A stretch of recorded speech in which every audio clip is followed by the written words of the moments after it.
안녕하세요. 김이사입니다. 오늘은 국제결혼의 비용에 관한 얘기를 좀 한번 해볼게요. 그리고 하나 더 보태자면 어떤 여자와 결혼을 해야 하는지 이런 얘기를 좀 한번 해보겠습니다. 서두에 말씀드리고 싶은 건 국제결혼 업체를 통해서 결혼하시는 분들도 있고 또 개인 소개나 알아서 결혼하시거나 이런 분들이 있어요.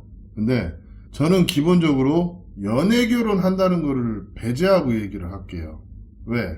연애 결혼은 그 편차가 너무 심해요. 한 1억 쓰고도 결혼 못 하신 분도 있고 그래요. 왜 그러냐면 연애라는 건 어떤 범위를 설정하기가 너무 어려운 거예요. 내가 신부를 만나러 가는 비용을 국제결혼 비용에다 포함시킬 거냐, 그렇지 않은 거냐, 이런 거부터 시작해서 선물 사준 거, 전통결혼 비용, 이런 것까지 다 계산해보면 한 5천 잡아야 된다는 말이 틀린 말이 아닐 수도 있어요. 그렇기 때문에 이 기준으로 얘기는 하지 않고 그냥 베트남에서 흔하게 있는 케이스 이걸 기준으로 얘기하겠습니다. 그러면 업체혼 아니면 지인을 통한 개인결혼, 사실 이 두 가지가 제일 많기 때문에 이걸 기준으로 얘기를 하겠습니다. 보통 국제결혼을 하면 맞선 보고 아니면 소개받고 처음에 가서 인사를 드린다거나 거기서부터 시작을 해서 한국에 들어오는 데까지 그냥 공통적인 진행에 관련된 비용으로 보면 한 1,000만 원 잡으면 맞는 것 같아요. 그 1,000만 원이란 뭐냐?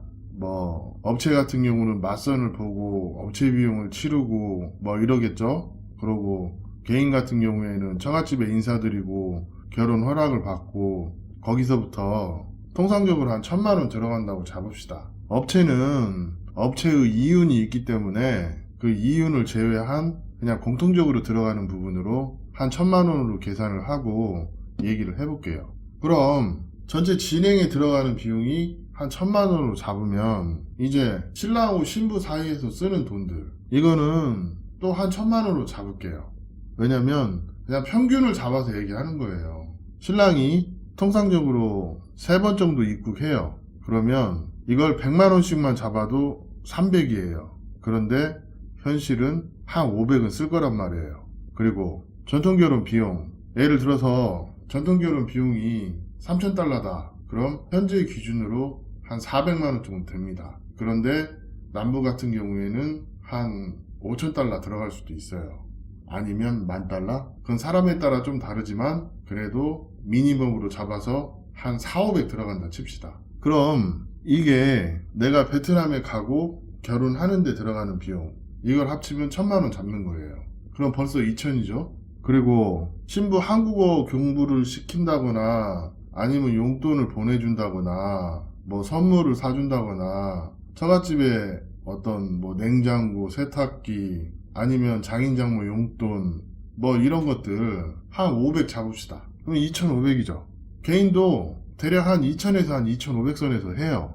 근데 업체는 좀 돈이 이래저래 들어가는 부분이 있으니까 3,000을 잡아요. 그런데 사람마다 어떤 국제결혼 비용을 계산하는 방식이 좀 다르겠지만 제가 전자에 말씀드렸다시피 국제결혼이 시작되는 시점으로 보면은 그냥 자잘한 돈까지 다 합치면 평균 3,000은 잡아야 되는 것 같아요. 그럼 제가 왜 3,000에 대해서 얘기를 하냐면 어떤 분은 국제결혼을 할 때 나한테 관심을 많이 보이고 나도 마음에 들고 이런 여자를 컨택하시는 분이 있는가 하면 어떤 분들은 그냥 좀 가능성이 없어 보이는데 자신의 희망사항을 최대한 반영해가지고 결혼을 진행하시는 분들이 있어요. 그러면 전자가 성공 확률이 높을까요? 후자가 성공 확률이 높을까요? 아무래도 전자가 성공 확률이 높겠죠. 근데 여기에서 신랑들이 정말 하나 강구하는 게 있어요. 국제결혼이 한 번에 끝날 수도 있지만 2번이나 3번에 끝날 수도 있어요. 그래서 결혼 비용이 4,000만 원, 5,000만 원 이렇게 간다고 보는 겁니다. 예를 들어서 업체를 통해서 결혼했어요. 그러면 재추진 비용으로 돈이 얼마든 간에 들어가요. 들어가는 거는 이 재추진 비용이 들어가는 게 문제가 아니라 사실은 재추진이 이루어지고 난 다음에 전통결혼이랄지 신부 용돈이랄지 그 이후에 블라블라 쓰는 돈 있겠죠. 근데 재추진을 하면 처음 썼던 돈보다는 훨씬 적게 쓰는데도 결혼의 만족도가 높은 경우가 있어요. 그러면서 신랑들이 지금 결혼한 와이프한테 미안하다는 얘기를 많이 해요. 왜냐면 처음에 못 모르고 막 쓰다 보니까 너무 많이 쓰기도 했지만 그게 오히려 결혼을 망치는 경우도 있어요. 이런 케이스가 상당히 많아요. 그래서 제가 해드리고 싶은 얘기는 이거예요. 국제결혼 생각하시는 분들이 뭐 예를 들어서 업체 결혼을 하면 업체에 지불하는 비용만 생각하시는 분들이 있고, 또 지인을 통해서 여자를 소개받으면 결혼식 비용이 얼마냐고 물어봤을 때 보통 신부들은 전통결혼 비용에 대한 얘기를 하거든요. 보통 개인결혼들은 요즘 보니까 평균적으로 한 2억 동 정도 선에서 결혼을 많이 하더라고요. 그러면 한국 남자들이 한 돈 1,000만 원이면 하는구나 그렇게 생각을 하는데, 그거는 정말 잘못됐다는 거죠. 왜? 베트남에 가야 하는 돈, 내가 베트남에 몇 번 갈 것인지, 또 한국어 공부, 그 다음에 서류, 이런 초청 요건을 맞추기 위해서 어느 정도 예산을 잡고 어떻게 할 것인지, 이런 부분에 대해서 고려조차 못 하시는 분들이 많단 말이에요. 그리고 돈이라는 게 쓰다 보면 이런 게 있어요. 예를 들어서 전통결혼만 해도 그래요. 우리가 전통결혼 지참금, 폐물 이 정도 준비해서 신부 측에 전달하는 게 일반적인데, 저희가 좀 간소하게 해도 한 3,000달러의 폐물해서 한 4,000달러는 잡고 진행을 해야 하거든요. 그러면 1억 동이에요. 그러면 하나로 550만 원. 근데 여기에서 알아야 할 게 뭐냐면, 전통결혼을 하기 위해서 신랑이 한국에서 베트남을 넘어가. 그리고 전통결혼을 치르고 신부랑 좀 지내다 와요. 그러면 결혼이기 때문에 전통결혼 비용 말고도 세세하게 들어가는 비용들이 좀 있어요. 그러면 이 비용만 해도 한 2,000~3,000달러가 들어가요. 근데 신랑들이 이런 부분에 대해서 전혀 생각을 못하지. 그렇기 때문에 결혼이 돈이 많이 들어간다는 소리가 여기서 나오는 거예요. 그런 의미로 제가 봤을 때 국제결혼을 하면 업체를 통해서 결혼하든 개인적으로 하든 현재 기준으로 한 3,000만 원을 잡고 해야 한다는 얘기가 이 얘기예요. 그리고 결혼이 잘못되면 한 돈 1,000만 원 더 들어간다고 보셔야 되고, 이게 현실입니다. 그럼 결혼이라는 것도 일이기 때문에 한 번에 끝내는 것도 되게 중요해요. 그리고 결혼이라는 게 속성이 아낀다고 아껴지지 않는 그런 부분이 있기 때문에 현실적으로 판단하고 합리적인 소비를 통해서 신부의 마음을 얻는 비용이라고 생각하는 게 사실은 국제결혼의 핵심인 거예요. 그러려면 처음에 나에게 관심이 있는 여자를 만나는 게 우선인 거예요. 그리고 신부가 어떤 잘못된 생각을 갖지 않도록 충분한 대화를 하고, 또 어느 정도 금전적인 배려를 통해서 남편으로 신뢰를 얻는 그런 과정? 그게 되게 중요하다는 거죠. 그럼 국제결혼에서 일반적인 리스크가 몇 가지가 있는지 한번 알아보겠습니다. 첫 번째는 신랑의 나이가 많으면, 또 신부하고 나이 차이가 많으면 신부가 아무래도 신랑한테 관심이 있고 신랑이 좋아서 결혼하는 케이스가 좀 적어요. 그래서 가끔 자신이 결혼하고도 신부에게 거래처 사장님이 되는 그런 케이스가 있다는 거죠. 그리고 두 번째 리스크는 신부가 너무 어리면 이기적이고 자기밖에 몰라요. 그래서 배려라는 걸 할 줄 몰라서 중간에 파혼으로 가는 그런 케이스가 너무 많아요. 신부가 너무 어리면 맞춰주기 바쁘고, 또 신부가 이기적이고 받으려고만 하다 보니 남자가 진짜 참을 인자 10번을 새기고도 힘들어서 기브업 하시는 분들도 있고, 또 약혼을 했는데 베트남 다른 남자하고 교제를 하거나 아니면 친구를 만났는데 신랑이 오해해서 헤어지기도 하고, 이런 케이스들이 많다 보니까 사실은 신랑하고 신부의 어떤 감정을 형성하는 부분에서 진짜 노력을 많이 해야 돼요. 또 세 번째 리스크가 사실은 제일 커요. 신부는 그냥 신랑이 좋아서 결혼하려고 해요. 근데 처갓집에서 이래저래 요구사항이 있는 경우가 있어요. 야, 이번에 놀러 가는데 네 신랑한테 전화해서 돈 좀 보내라고 해라. 창피한지 모르고 그렇게 얘기하시는 베트남 장인 장모들도 많이 있어요. 그리고 베트남에서도 먹고 살만하고 수준이 있으면 국제결혼 안 하는 그런 집들도 많기 때문에, 이게 국제결혼 한다고 꼭 뭐 사람의 수준이 낮다 이렇게 얘기할 수 없지만, 아쉽게도 현재까지는 그래도 베트남의 서민층들이 결혼하다 보니까 이 늘 금전적인 문제 때문에 이래저래 돈이 들어가요. 실제 얼마 전에 저희 아는 분도 국제결혼 진행하다가 연락이 한 번 왔는데 신부가 돈 달라는 요구가 많대요. 그래서 얼마를 보내줬냐 쭉 봤더니 한 200만 원 넘게 보내줬더라고요. 뭐 이것 때문에 보내고 저것 때문에 보내는데 이해는 가요. 근데 한 달에 얼마 정도 주기로 약속을 하고 그 선에서 서로 결혼을 진행하는 것도 어떻게 보면 서로 간에 신뢰를 형성하는데 많은 도움을 줍니다. 그냥 돈 많이 준다고 신랑 신부 관계가 형성이 되는 건 아니거든요. 이런 거 잘 알고 결혼하셔야 돼요. 아이 누가 돈 싫어하는 사람 어딨어요. 주면 다 좋지. 근데 통상적으로 돈을 너무 많이 주면 오히려 그 관계가 멀어지고 파혼으로 가는 케이스가 더 많더라는, 그 말은 반대로 얘기하면 결혼을 돈으로 다스리려고 생각하지는 말아라 이거예요.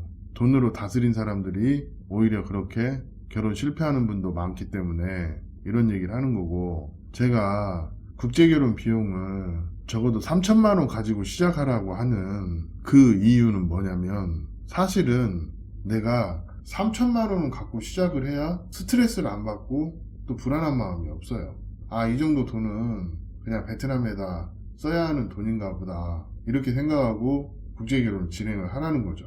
제가 무슨 말 하는지 이해하시는 분도 있고 못 하시는 분도 있을 겁니다. 그럼 한국에 이런 말이 있어요. 돈 가는데 마음 간다고. 내가 그 돈을 상황에 맞춰서 씀으로 인해서 어떤 내 마음도 결혼이나 아내에게 가는 그런 부분이 있어요. 근데 겨우 돈 1,000만 원 아니면 업체 비용 준비해서 결혼하시는 분들, 업체 비용 지불하고 나니까 돈이 없어요. 그러면 신부가 전통결혼 하자고 그래. 그러면 거기서부터 현타가 와요.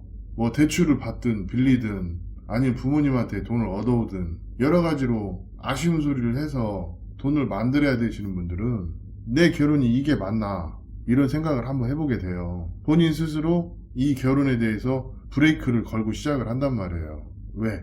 이게 사람이 돈을 써야 되는 상황이 오면 신중해지는 면도 있지만 경우에 따라서는 현타가 오기도 해요. 사실이 그래요. 저도 그렇거든. 와이프한테 돈을 보내줄 때 당연하게 보내줘야 할 돈은 보내주는데 뭐 장인 장모가 아프다든지 아니면 그 위에 가외돈이 들어가야 되는 그런 경우에는 한 번 더 생각을 하게 된단 말이에요.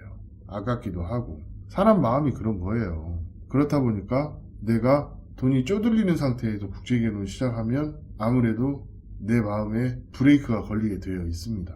뭐 그런다고 해서 뭐 개인결혼도 사정이 딱히 다르진 않아요. 왜냐면 그냥 결혼을 진행하는 과정에 돈이 좀 덜 들어가는 것 뿐이지 그 여자의 마음을 얻고 또 그 과정에 들어가는 비용들 계산해보면 도찐이 개찐이에요. 뭐 어떤 분은 6개월 동안 3번 들어갔는데 뭐 신부랑 여행 가고 좀 즐겁게 놀고 그랬더니 한 돈 1,000만 원 썼대요. 그리고 결혼 서류 기숙사 이거 외주 주고 그것 때문에 2번 베트남 방문하고 전통결혼하고 그다음 신부 용돈 좀 보내주고 그러니까 얼레벌레 한 2,700 썼다고 합니다. 그럼 제가 여기서 비용 얘기를 하면 너무 많이 썼다, 조금 썼다 뭐 이런 얘기 하시는 분들이 있는데 이런 분들은 대부분 결혼 안 하신 분들이 하는 얘기니까 그냥 신경 쓰지 말아라. 그게 제 개인적인 생각이고 저도 개인결혼 하는데 통상적으로 제가 써봐도 한 2-3천은 들어가는 것 같아요. 또 이게 왜 2-3천이냐면 이게 결혼을 진행하다 보면 돈을 마음으로 써서 신부 마음을 사는 그런 부분도 있기 때문에 이 비용을 결코 무시를 할 수가 없어요. 마음을 얻기 위해서 어떤 그 효율적이진 않지만 이게 다소 불합리해 보이지만 그걸 씀으로 인해서 신부의 마음을 얻고 그 가족들에게 인정받고 이런 부분이 있기 때문에 이걸 잘하는 게 중요한 거죠. 기혼자들은 제가 무슨 얘기 하는지 알 거예요. 이런 그 사람이 사람 노릇 하느라 쓰는 비용들, 이런 비용들이 사실은 쌓이고 쌓여서 신뢰가 되는 거지 그 돈으로 계산해 가지고 그렇게 해버리면 뭐 결혼을 할지는 몰라도 결혼이 잘 진행이 안 되는 경우도 많아요. 그래서 제가 저번 주엔가 돈 하시는 분들은 결혼이 잘 안 된다 이런 얘기를 했던 이유도 그런 맥락에서 얘기를 하는 겁니다. 오늘은 국제결혼 비용 3천만 원의 비밀에 대한 얘기를 좀 했습니다. 제 생각에 국제결혼을 생각하신다면 조금 늦더라도 돈을 한 3천만 원 이상 모아 놓으시고, 또 신부가 한국에 입국하면 그 과정에 한 1, 2천만 원 정도는 여윳돈이 있어야 후달리지 않고 결혼 생활이 진행이 되기 때문에 베트남 국제결혼 진행하면 5천만 원은 들어간다. 그 얘기가 국제결혼하고 적어도 1년 이상 결혼 생활을 한 커플들이 이구동성으로 하는 말을 기준으로 얘기를 하는 거예요. 그리고 국제결혼이라는 거는 신부가 한국에 들어와서 적어도 6개월, 1년간은 어떤 프로세스를 가지고 계속 조언을 받아가면서 자리를 잡아가는 것도 중요하다. 이 얘기를 하는 겁니다. 사실은 제가 국제결혼 업을 하지는 않지만 이 사후관리, 이 부분을 담당하고 있기 때문에 사실은 국제결혼에서는 신부가 한국에 들어오는 것도 중요하지만 그때부터 한 1년간 신부가 적응기라고 하는데 그 시간을 얼마나 성실하게 보내느냐에 따라서 그 결혼 생활이 5년이 갈 수도 있고 10년이 갈 수도 있고 평생이 갈 수도 있기 때문에 그 초석을 위해서 적어도 국제결혼 시작할 때 한 3천을 가지고 시작해야 한다. 그리고 국제결혼으로 들어가는 비용은 앞으로 들어가는 비용 3천만 원, 뒤로 들어가는 2천만 원, 이것까지 생각해서 5천은 잡아야 된다. 이 얘기를 하지만 오늘은 베트남 국제결혼 비용 3천만 원의 진실에 대해서 이렇게 이야기를 해봤습니다. 오늘 이야기 여기까지 하겠습니다. 감사합니다.